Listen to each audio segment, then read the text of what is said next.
Okay, I think we're live. I believe we are live. Let's get that volume up. Let's make sure I'm live.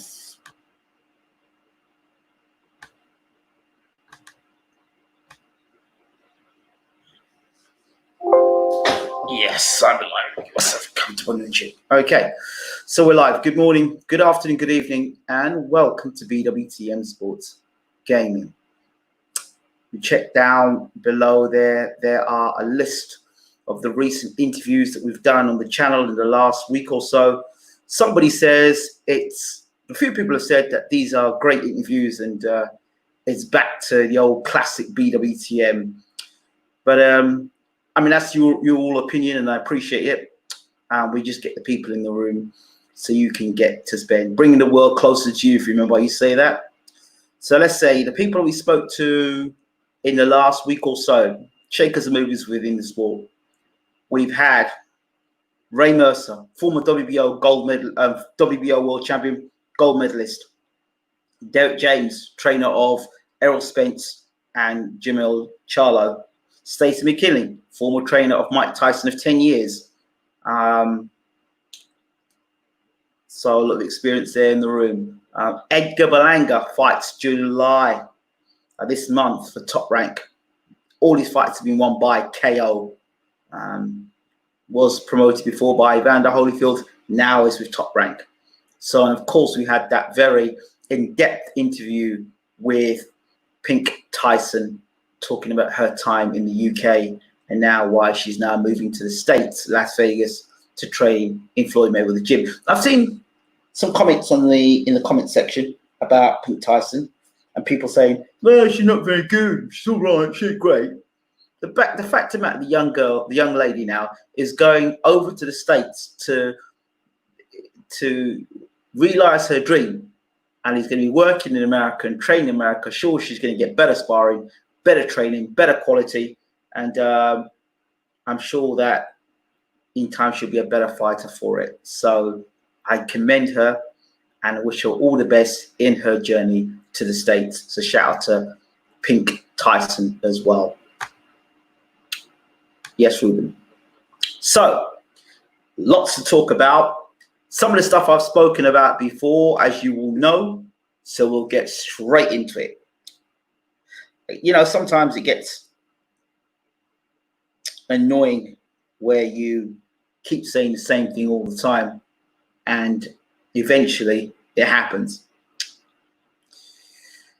So, I spoke about this new world that boxers are going into, the new world that boxers are entering, and indeed the financial downturn within boxing, and fighters who may have been getting paid a lot of money for doing very little, fighters getting the acclaim of being superstars.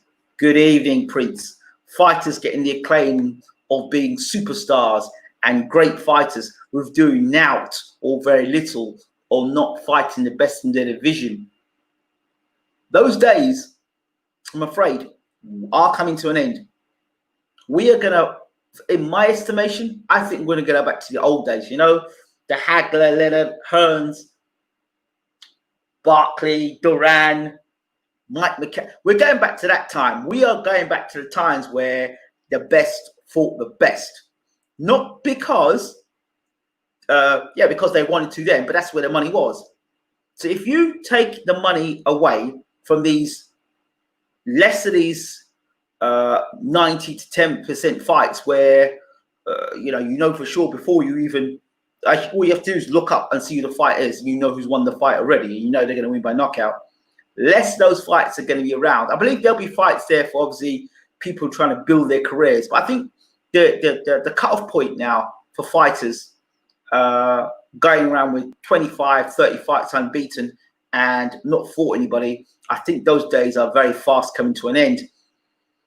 I was assured yesterday by Stacey McKinley, the former trainer of Mike Tyson of over 10 years. He said that Al Heyman will continue to pay his fighters at the same rate, which means that there are certain fighters at certain camps that are going to get their money reduced, right? So PBC will continue to pay their fighters. Now, I have a problem of people say that fighters get overpaid because it sounds contradictory what I'm saying here, but I don't think in the strongest sense, if a fighter is prepared to put it on the line and prepared to put their life on the line, I can't see how somebody's life on the line, there is a price for a person's putting their life on the line. But I understand what I'm trying to say is the level of danger. Obviously, if you're fighting Joe Bloggs, Joe Bloggs is giving you very little resistance. That is not worth a pay-per-view event. However, if you're fighting the #1 fighter in the division and it's a highly competitive fight, damn, fighters need to get paid. Promoter ain't taking any punches. Trainers ain't taking any punches. Well, they are taking punches, actually. Promoters aren't taking any punches. The PR people aren't taking any punches. And the hangers-on ain't taking any punches. But they all have to be looked after. So I think that, for me, that fighters, particularly fighters that are, remember what I'm saying here, fighters that are fighting competitive fights, like when Leonard fought Hagler or Hearns, them fights. Lewis fighting Holyfield or Golovkin fighting Canelo. Those are fights that warrant fighters getting paid well. Okay, those fights warrant that. 4 or 5 star rating, like having BoxRec, 4 or 5 star rating fights. Okay, so I think it's very important. So now, fighters that are getting overpaid, in my estimation, before, they're not going to earn that money anymore. I don't think. There's certain fighters I believe will get looked after. But that's just the way certain people operate. We aren't going into too much on that. I believe that what you're going to see here, watch it, watch the move, and tell me if I'm wrong afterwards. You're going to see a lot of these boxers, these diva boxers, who before just thought they were signed to promoter and all they had to do was fight, and the promoter did the promotion for them, and they didn't have to engage in interviews and they didn't have to put themselves out there. You see them fighters right there? You're going to see them scuttling to YouTube. I'm telling you, you're going to see a lot of these fighters suddenly doing a whole lot of YouTube interviews. You know why? Because they're going to want to try and get their name out there. So they're going to go and use YouTube. I'm telling you, they're going to start using YouTube. Apart from those fighters that were smart enough and clever enough to market themselves properly, where they use the YouTube and they would use the mainstream media, and it kept both happy. Those guys are cool.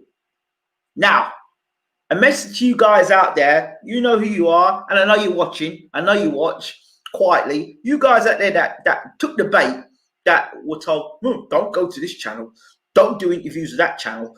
Don't do interviews of channels that are not mainstream. Carry on. Stay there. Because them same channels that you're going to are the same channels who've got the promoters in their pocket. Promoters got them in the pocket. You know what I mean? So the same media that was boosting your career is the same media that's going to knock your career, and the same media that's going to lock you out. So if you think I'm joking, wait and see. Wait and see. Because the promoters are going to have to use the fights that they do have in their camps and give them the maximum attention, because the promoters need to make the maximum amount back for them. So these fighters that can fight and are very skilled fighters that have got zero personality, or are not prepared, or they find it too much of an issue to do interviews to promote their brand, they're the fighters that are going to suffer the most in this new world. Mark my words, they're the ones that are going to suffer the most. Apart from the guys probably at PBC who are going to keep getting over, who are going to get paid. But even they, I believe, PBC do a fairly good job at promoting their fighters. But for the most part, it's game on. It's showtime. A lot of these guys now you're going to have to see fighting one another.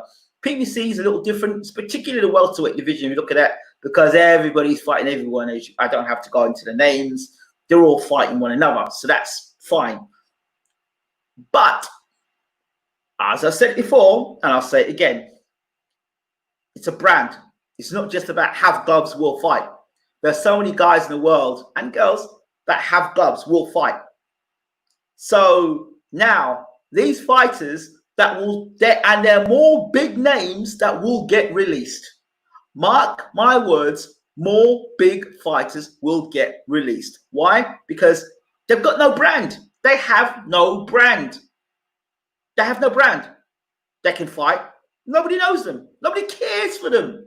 Nobody's going to sit down and watch them in a pay-per-view event unless they're the ones going to get smashed. Don't get it. They have no brand. Why am I interested in you? Yes, you're a boxer. Yes, you fought well. But what is your brand? Who are you? What are you about? And that's the problem. That's why a lot of these fighters don't sell, right? And they're not getting the money that they think they're entitled to. You understand? So that's what's going on right there. So, you know, when you and then you look at some of these guys that move from one promoter to another promoter, and then what do they get for it? They get on the shows and they get undercarded by YouTubers. YouTubers, can you believe it? Yeah. Indeed, very, very interesting. Very, very interesting. And then you think to yourself also, when you've had this situation where you've had a big time promoter to push you out there, it's got a big network to push you out there, you now have to push yourself out there. And if you've seen guys like Ray Robinson that have been on the channel before, they don't have a promoter, so they're doing it free. And there is a challenge when you're doing it free. As you know, I'm sure Michael Hunter, if he doesn't already know, is going to know about it, you know. So let's see what people are saying in the room. Ruben says, Rick Glazer summed it up. Well, overplay fighters are used to getting paid X amount for flow risk, and so they getting to 50-50. They're not getting paid that much more, so it will be worth risk. Okay, fair enough. BG London says, big mistake by Eddie. Keep your enemies and threats close to all the bounty hunters coming. LOL. Yeah, quite possibly. But there's ways to lock out fighters like that. You see how the WBC franchise champions working? Lock out the guys below, the mandatory challengers, the number one contenders. Lock them out by making a franchise champion. The franchise champion makes all the money, and then the WBC regular champion gets in these fights. But who cares about him fights? Hunter's probably not good for promoter. Brings no money. Hard to get fights. And it's American, so probably asked for decent money. Okay, let's read this. Let's break this down. He says, Hunter probably not good for promoter. Brings in no money. Okay. No, Hunter was bringing in money. Hunter was bringing money, but remember, you've got the economic downturn. So it's not about he wasn't bringing in money. Obviously, he was generating some money. But it's how much money he was generating. Now, in the downturn, the question you now ask yourself is, well, his worth. I mean, he's had some good. I mean, the last fight against Povetkin, had he won that Povetkin fight, clearly won that Povetkin fight, I think that would have put him in a different position. But the result of the Povetkin fight may have slowed up Hunter's progress. He's American, so what's that got to mean with the price of fish if he's American? So probably ask for decent money. I think any fighter asks for decent money. I don't know any fighter that I know that wouldn't ask for decent money. What about Billy Joe Saunders? He asks for decent money, doesn't he? Well, we'll talk about him in a minute. So that's why I see it going. I see a lot of these guys who thought they were protected by promoter. I don't need to get protected. I don't need to promote myself. I've got a promoter. That's what the promoter does.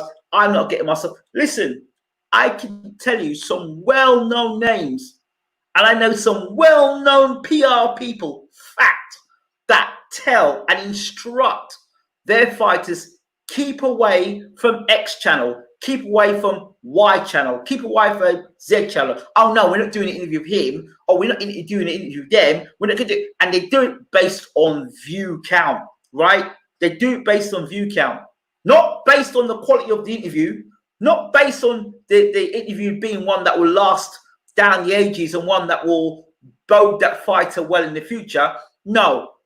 So if you've got 15,000 views to your channel, yeah, that's great. But the quality of the interview is not going to be fantastic. So now you've got a situation where a lot of these channels now, they also have agendas, agenda-based channels. So where you're doing interviews with these channels, where you're not really knowing that the promoter is giving out free tickets here, this there, that there. So you have a biasness on the channel, and there's certain channels you will listen to. There are certain channels you will listen to, and you will see straight away that being the case. So you know who they are. I don't have to tell you about that. You know who they are. Hunter has more fans here than in the US. Can you substantiate that? Can you prove Hunter's got more fans here in the UK than he has in the US? Can you prove that? Or is that just what the promoter tells you? Keep Dave Allen Bacoli, get rid of Hunter. That's boxing, LOL. There you go. Recyclable, isn't it? Makes sense if you want to be seen by the most people. But what people are you getting watching? You see that? See, I was told a long time ago, let's say about 2 years ago, I was told it's not how many people are watching, it's who's watching. Who's watching? Now, how many people are watching? I've heard the type of people that watch my channel. I know some people that watch the channel, and it's quite encouraging. It's quite and you meet the people in the flesh. They go, yeah, I watched you do that. Oh, I saw that. I heard that. And when that situation happened with the whole Gospic situation, yeah, and I got some very encouraging words from a couple of gentlemen that work for the mainstream media. So I don't know. So you know there are going to be media outlets out there, and watch the play. Watch YouTube suddenly get flooded with fighters that are going to start trying to get it together. And watch all those PR people backing up now and having to say, you know what, we'll have to go to this channel, we'll have to go to that channel, we'll have to go to this channel now. What do you see? Me, nothing to prove. Absolutely nothing to prove. How many undisputed champions have walked through here? I mean, if you think about, if you were to do a room filled of the fighters that have come through BWTM before they were champions and then went on to either be undisputed, unified champions, best in the world, pound for pound, before most UK outlets even begun to open their mouths about them. What do I need to prove? It's not about proving anything at this point. I ain't following nobody. I'm a leader in my own fight. I don't worry about anybody else's channel, what anybody else is doing. What I'm saying to you is this, and I speak it on authority, that these fighters, but I talked about this before the new world. I spoke about this in the old world. I spoke about this in advertisement. I spoke about this about Dillian Whyte. Do you remember, if there's anyone who's remember when I was telling people Dillian Whyte needs his own YouTube channel? Do you remember when I said that? If I were Dillian Whyte, what I would do? Get my own YouTube channel and start to promote myself through my YouTube channel. What's he doing now? Yeah, that's the way. You're going to see a lot more fighters going down the YouTube channel route. But it's not as easy as you know, the YouTubers make it out to be. It's hard work. It's not easy. So that's what I see happening there. And yeah, see what you put in this world, this thing called karma, what you put out there comes back. When it comes back, probably worse than what he put it out there for. So if you were sort of like a diva and you were like nonchalant about, well, I won't, if you do it with this person, or I promise to do it with that person and not turn up, all that kind of stuff, I'll get back to you, and you feel that you are bigger than the world itself, it's okay, because you end up having to come back that way. And particularly when you couldn't have the cojones and the mind of your own to make your own decisions that you had someone else dictating to you who to talk to, who not to talk to. You understand? So it's fine. It's okay. But this is what I see happening.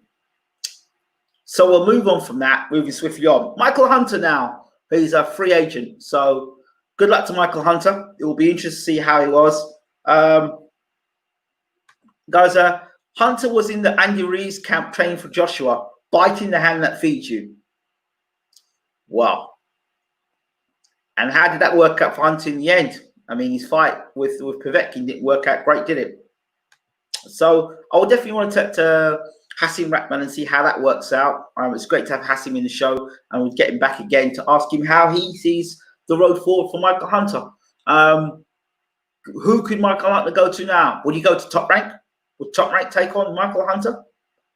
And what could Top Rank do for Michael Hunter? So you got Top Rank working with DiBella, working with main events. It's going to be where he has to be a free agent. So maybe he might be better being a free agent. But then, you know, why are people, is he going to be a situation where he's going to have to sell his own tickets? I don't know. I don't know. But good luck to Michael Hunter anyway. Let's move swiftly on to the next subject. Been talking a lot about this man recently. And lo and behold, guess what? Ryan Garcia has a fight. And he'll be fighting Luke Campbell. I said on the other night on Danger Zone boxing talk, I said that I didn't like the fight for Luke Campbell against Devin Haney now. But I do like the fight for Luke Campbell versus Ryan Garcia. Ryan Garcia believes that he is really good. He believes that he's ready for a step up. Luke Campbell has experience, but I like the Luke Campbell fight for Ryan Garcia, why they picked Luke Campbell. And here's why I think that Luke Campbell is being picked. This is business. Boxing is a business. And I believe, why would you pick Luke Campbell of all the fights? One of two things. They're either throwing Ryan Garcia out there under the bus. One. Two, said to Ryan Garcia, look, you want to get paid, yeah? You're going to have to build your profile. So from now on, you're going to have to fight in some step-up fights. So they give Luke Campbell the fight. They give Garcia the fight. So for me, business-wise, this is how I look at it. Luke Campbell's coming off a loss to Lomachenko. But maybe in his eyes, it's a win because in his mindset, he did better against Lomachenko than he thought he would. You understand? So he's had the experience of fighting Lomachenko and some other top-ranked fighters in his division. So he's an experienced fighter now. Although he's got his baby face, he's an experienced fighter. Ryan Garcia will come out flying from the first round. So Campbell's going to have to be careful he doesn't get clipped with anything early, gets hit to the body early, and he's going to have to tuck up tight. And one of two things they'll have to do, fight fire with fire or neutralize that fire, because Ryan Garcia is going to want to come out and prove a point, isn't he? Young guy, young buck. So he's going to have to literally break him down, break Garcia down, hurt Garcia as he comes in. You know, that's the thing. He's going to have to work him, break him down, and stop the Garcia. Now, there's a possibility. There's every possibility that Garcia could jump on Luke Campbell. Just come out the gates real quickly. Because I think that's Garcia's best chance. Jump out the gate early. Don't allow Luke to establish a jab. Don't allow, if I'm training Ryan Garcia, I tell him straight, listen, your first try, you jump across the other side of the ring and just tear into him. Tear into him. See all them punches you throw on the bags and you throw them punches in the midst? Tear into him. Because I don't think, if this fight goes late, I believe that Luke Campbell's still around. Luke Campbell hasn't taken a lot of punishment. See, so there's questions to ask myself about Luke Campbell. Question number one, how's he doing the weight? Has he got enough time to prepare? Is there any injury to Luke Campbell? So all these questions I'm looking at, because to me, why would you put Ryan Garcia, who's supposedly a golden boy, the next golden boy, the next Oscar De La Hoya, in a fight that you think he can lose? You wouldn't do that. It wouldn't make good business, particularly now. And Garcia's got his Twitter followers or his Instagram followers. It doesn't make good sense unless you want to get rid of Ryan Garcia. But if you wanted to get rid of Ryan Garcia, you wouldn't pick Luke Campbell. Let's look at it. Yes, Luke Campbell's experienced, but he's not a dangerous puncher. He's not a dynamite one-punch knockout artist. He's not a come-get-you type of fighter. He's an orthodox boxer, right? Orthodox boxer, if you get what I said. I think he's southpaw, isn't he? But he's southpaw. But what I mean by orthodox boxer, I mean he's stand up, work behind the jab, methodical, use the, work behind the right jab and then the straight left.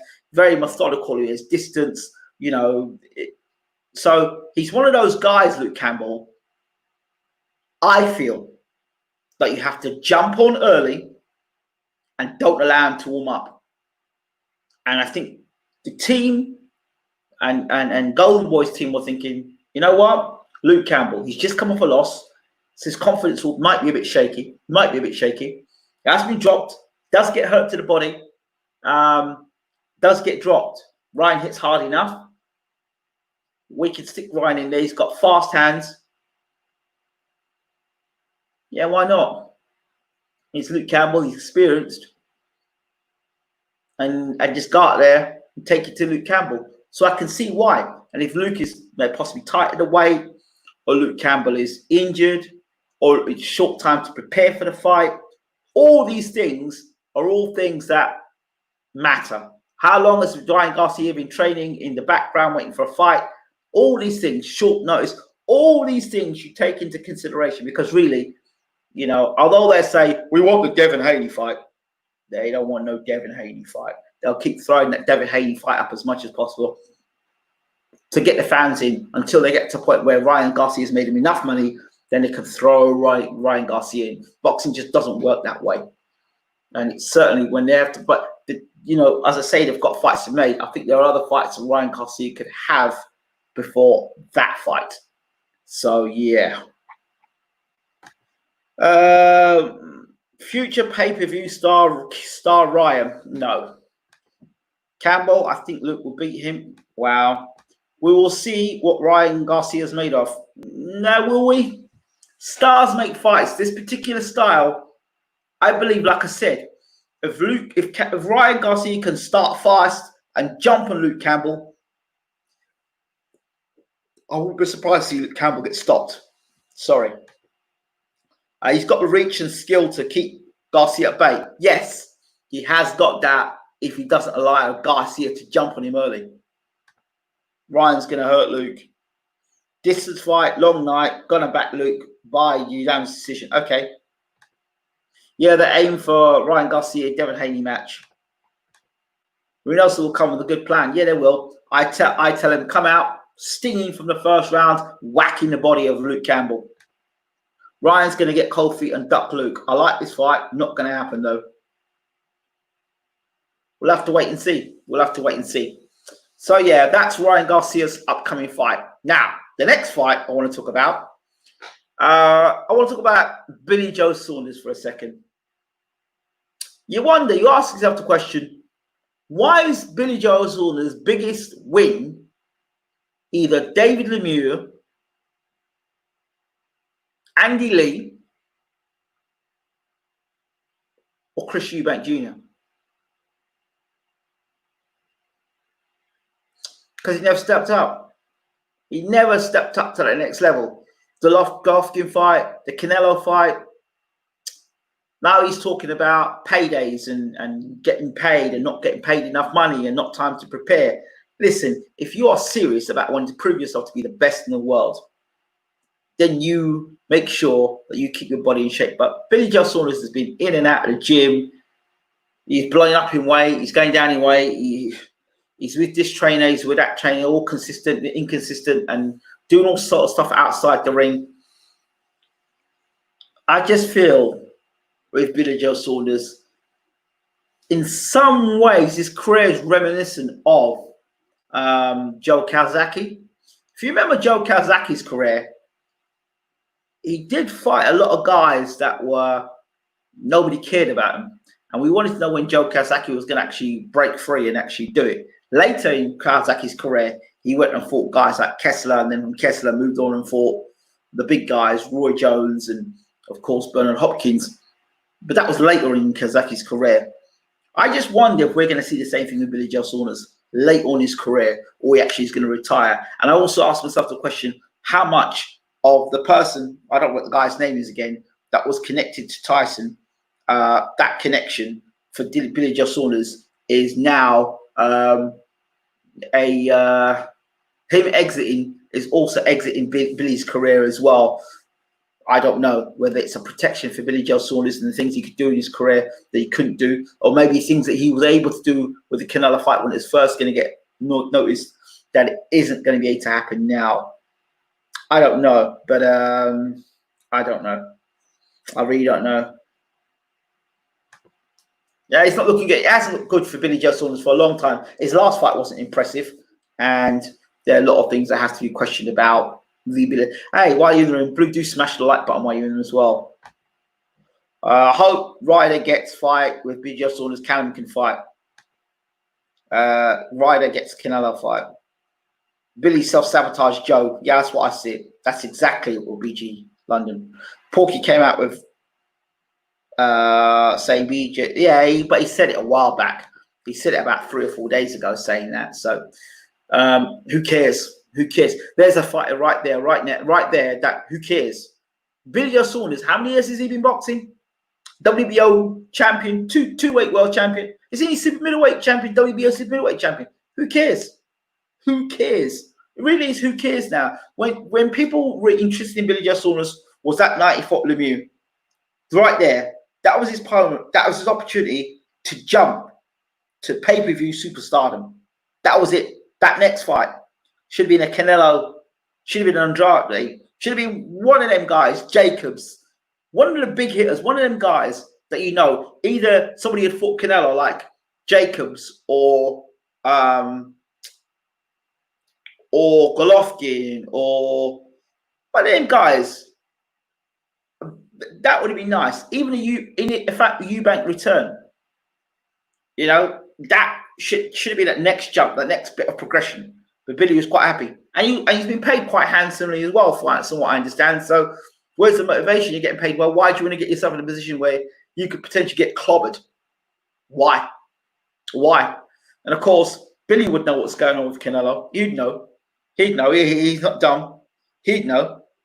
So he's not going to lay on the floor for Canelo, that's for sure.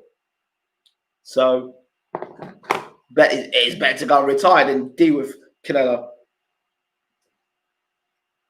There you go. What did happen with that fight? What happened with that fight? Did he pull out of injury or something? Obsessed with Canelo, GGG avoided anyone just under them. There you go. There you go. There you go. Because those fights couldn't be made.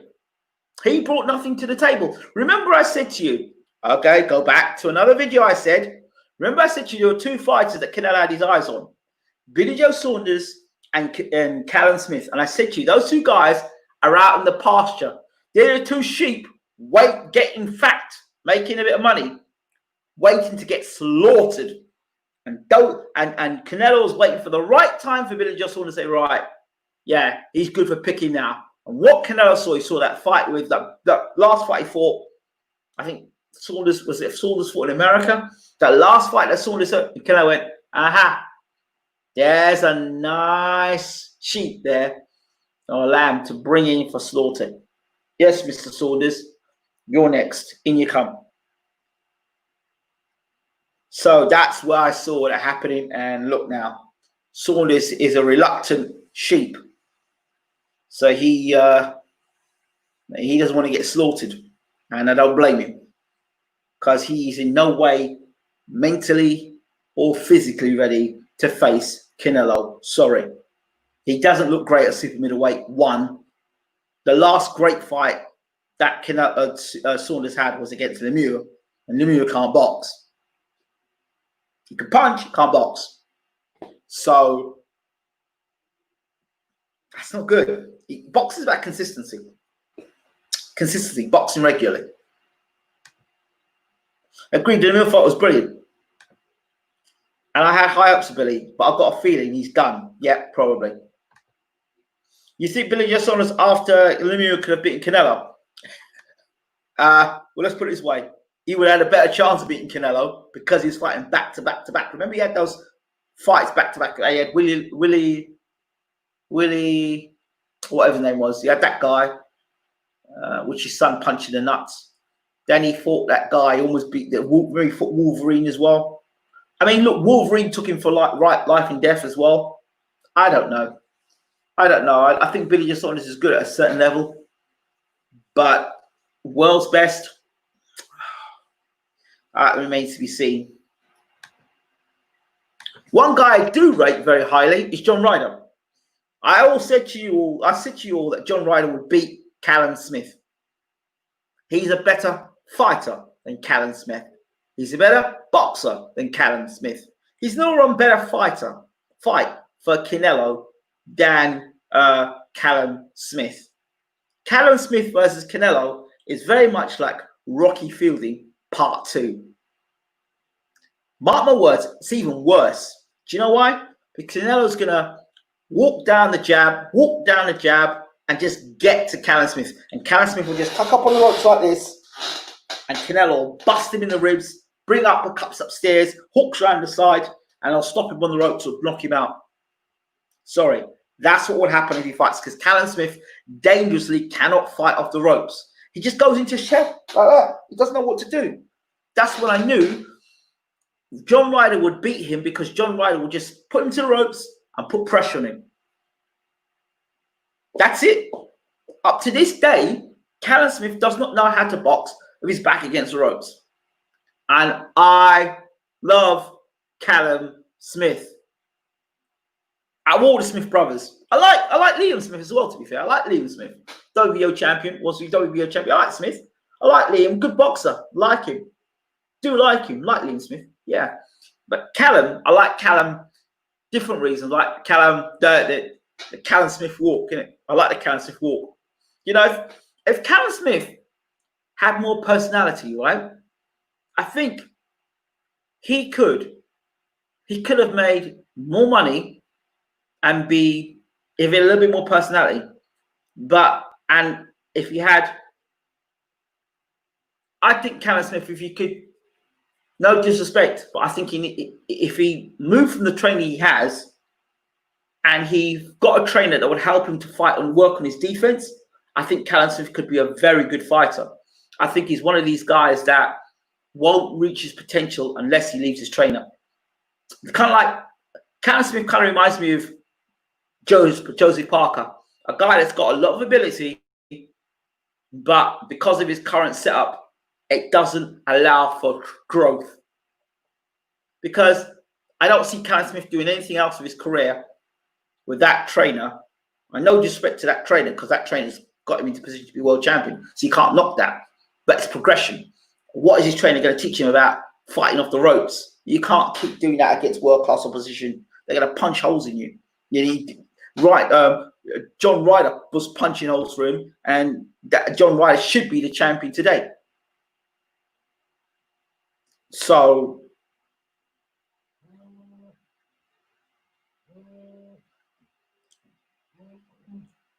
why people insist on wanting to call me while I'm doing a live show.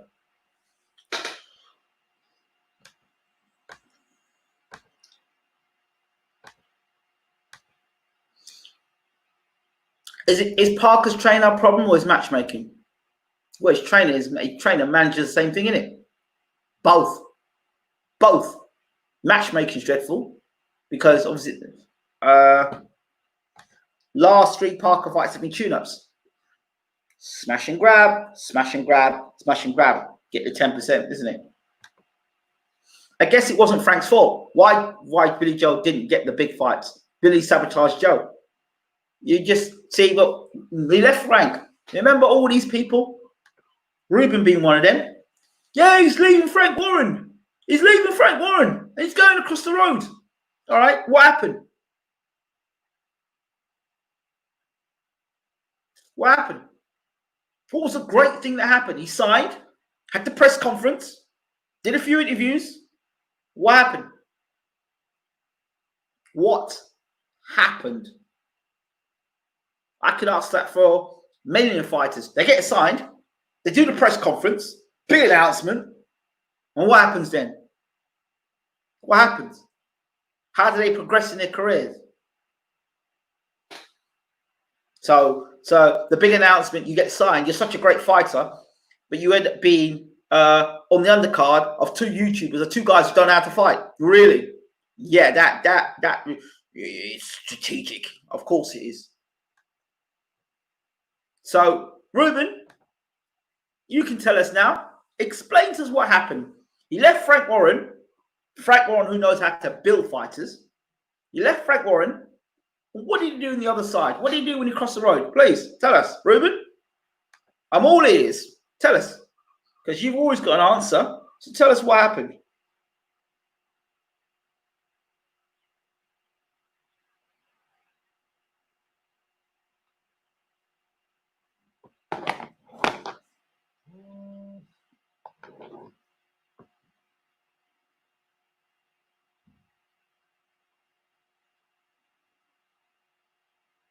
Still waiting, Ruben.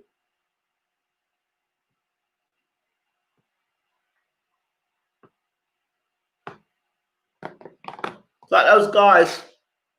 Yeah.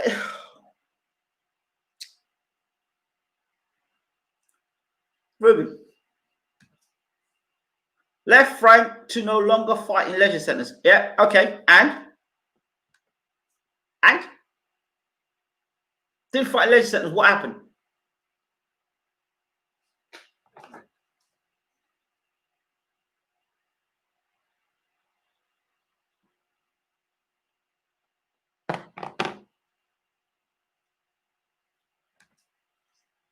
Billy just saw a stadium fighter with Eddie. Yeah. And against who? Can you name me the last guy that Billy just fought against? Stadium fighter. Okay. So who did he fight against? Who did he fight against? Who did he fight against? Ruben? Doesn't matter. Even it's Stevenage FC. LOL. It doesn't matter. Okay. Well, I don't know the guy he fought. I know that Billy just fought Lemieux, right? He fought Willie, the guy that fought Golovkin. Who else did he fight? Lemieux and the guy fought Golovkin.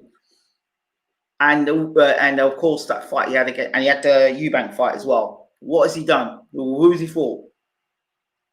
Billy likes it in his sentence. Exactly. Yeah, but okay. But yeah, what's been achieved? Great signing. Signed for Sky. Signed. He's got Sky Sports backing him. What happened? And I ask you about where he fought. I'm asking you who he fought and what did he achieve?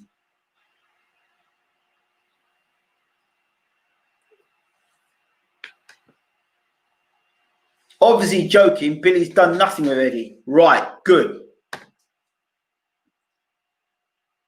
How many people have?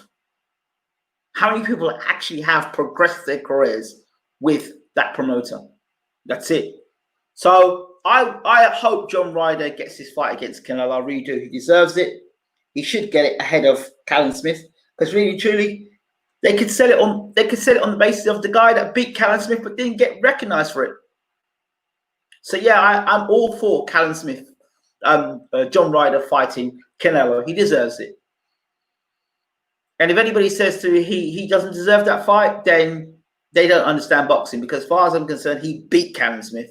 So anybody tells me that Callum Smith beat John Ryder hasn't got a clue about boxing. So John Ryder deserves his shot against Canelo. He does.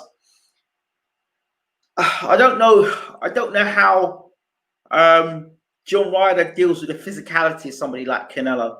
He's got good boxing ability. And he's a sly, wise, old fox. John Ryder is very skillful.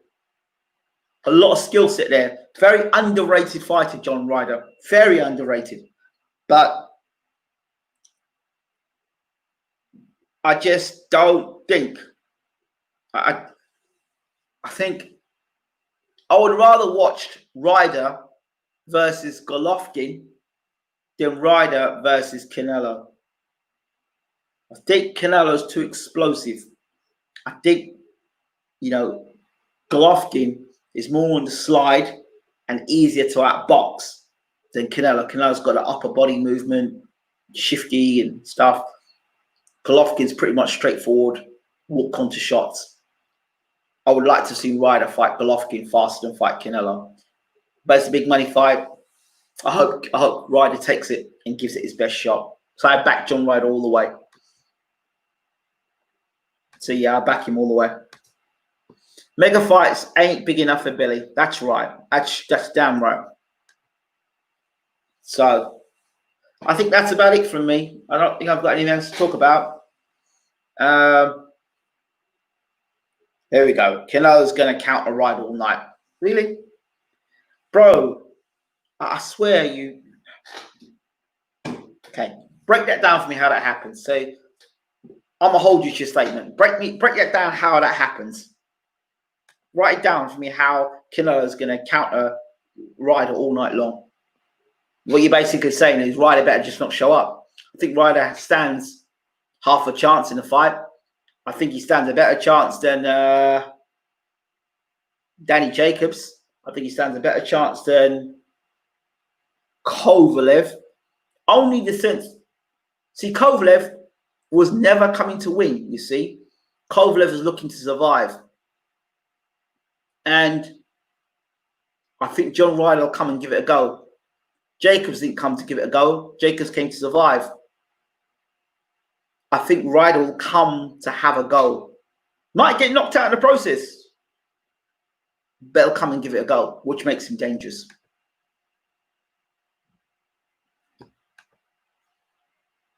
Yes. Better chance than Kovalev. How can a man that doesn't come to win have a better chance than a guy that's coming to win? How can a guy that's been basically said, you know what, you can have my belt, pay me the right money, and you can have my belt, versus a guy that's saying, you know what, I'm coming to win and give it my best shot? How can you compare somebody who's going to give it their all and somebody's going to give 50%? Of course, it's names don't win fights. Fists and heart and determination and skill and wanting to win wins fights. So yeah, he has got a better chance than Kovalev. Kovalev didn't come to win. If Kovalev came to win against Canelo, it would have been a different fight. He was that boxing Canelo. If he'd come to win, and if you go back and look at that fight, how many right hands did Kovalev actually land in that fight? How many right hands did he land in the fight? That was a sparring session. I would like to see Kovalev actually land a proper right hand on Canelo's chin. I tell you one thing, he wouldn't get away with that nonsense with Bivol. No, not all. So yeah, I would like to see Bivol versus Beterbiev, by the way. So I think that's it for me. I think I've done talking. I don't think there's anything else, BG, I've got to talk about here. Yeah, I don't think there's anything else for me to talk about for now. Thank you so much as always. For those of you who want to check out my interview with Stacey McKinley, Mike Tyson's former trainer, one of the things he said to us, which I was shocked, Mike Tyson knew that Evander Holyfield was on roids. Mike Tyson admitted that Evander Holyfield was using PEDs in his fight against him, but he was more interested in getting 35 million than actually saying that Evander Holyfield was on performance enhancement drugs. Isn't that something? They knew all along Tommy Morrison was just a guy that was bulked up, was on PEDs. Shannon Briggs too. So all these guys we're rating up, thinking they're great fighters or saying they're great fighters, to know that they are on PEDs. Incredible, huh? Andrade versus Canelo. Canelo won't take that fight. Canelo will not take that fight for a number of reasons. Reason number one, it brings too much danger. Two, there's a possibility you can get embarrassed. Three, he doesn't bring enough money to the table. No, not going to happen. Forget it. That's why there's a franchise champion. It's a protection belt. If they're going to take the fight, let Charlo fight Canelo. That's the fight they should have. I've been listening, Ingram, just eating my supper. Thanks for you taking your time out for boxing. Great channel still. Thank you very much, Mr. Reverend. I appreciate it. Do check out the Ray Mercer interview, the Derek James interview, the Eric Nimbalango, We Fight Soon, Pink Tyson, Stacey McKinley interview. Holyfield, Roy Jones, James Foley, Mike Tyson. Wow, look at that. Tyson plus Royds equals nightmare. Lots of greats popping and admitting to juicing. There you go. So you tell me, across the YouTube galaxy, who gets that sort of information? Not just once in one interview, 2 interviews in the space of a week. Ray Mercer first saying it, and now Stacey McKinley saying it. Ray Mercer, Stacey McKinley, Derek James, Edgar Berlanga, Pink Tyson, all in 1 week. Come on. Come on. And don't you worry, eventually these interviews will get and ease their way into the mainstream media, as they always do. Just take some time. Remember when I did the interview about, back in 2012, the interview about Dillian White being in camp with Anthony Joshua and Deontay Wilder, and Klitschko dropping Wilder in sparring. 2012. They're still talking about that now and digging that interview up, and Tyson's referring to it. So, in time. By the way, I looked into Pink Tyson. I think she could beat Terry Harper. Interesting. Interesting. Bayloric days. Uh-huh. But hey, you forget the BWTM had better days than Bayloric days. So, yeah. All right, so we're going to get out of here. The guy with the afro gets it. LOL. You know it. You know it. The guy with the afro does get it. Afro power. Believe in the power of the afro. Eventually we'll reach top and interview anything. So you believe that interviewing Femi is the top? Really? You're more deluded than I thought you were. I would have thought interviewing... let me think who I think would be Evander Holyfield. I think that is more accomplished than Femi, former undisputed heavyweight champion of the world, former cruiserweight champion of the world. Come on, man, don't talk shit. Kovalev took quite a lot of punishment from Yard, had no recovery time, fought Canelo around 8 weeks later. Yeah, that's the sort of crap that they do. So you picked it up right there. So Ruben is what they call typical mainstream media. That's what he is. You listen to Ruben talk and you look at how he delivers his messages, it's if he's like wide up to all the propaganda that's out there. So it's all good.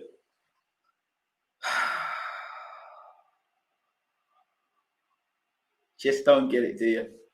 Don't get it. What today you take for granted, right? Tomorrow you'll be wishing you had more of. It's only when you lose that opportunity to sit down. You can actually sit down and do an interview, and you can ask the top fighters in the world what you want to ask them. Al Heyman, that is an interview to get, eh? Hey, listen, I've got Bob Arum. I did Bob Arum. For a guy that doesn't work in mainstream media, for a guy that doesn't do this full time, for a guy that doesn't go out there and hunt down and run and do press conferences and kiss ass, you calling me a casual? You talk like one. So for a guy who doesn't do those things, I think the boy's done darn well. And to get his name, his company name, in every damn newspaper in this country, in the UK and across and abroad, and on teletext and on British Airways. Come on, man. If nobody else sings my praises, I will. So it's all what it is. It's all what it is. It's all what it is. Guys, enjoy it. Have a great evening. And take care. Got to believe in yourself. If nobody else wants to believe in you, you have to believe in yourself. Take care.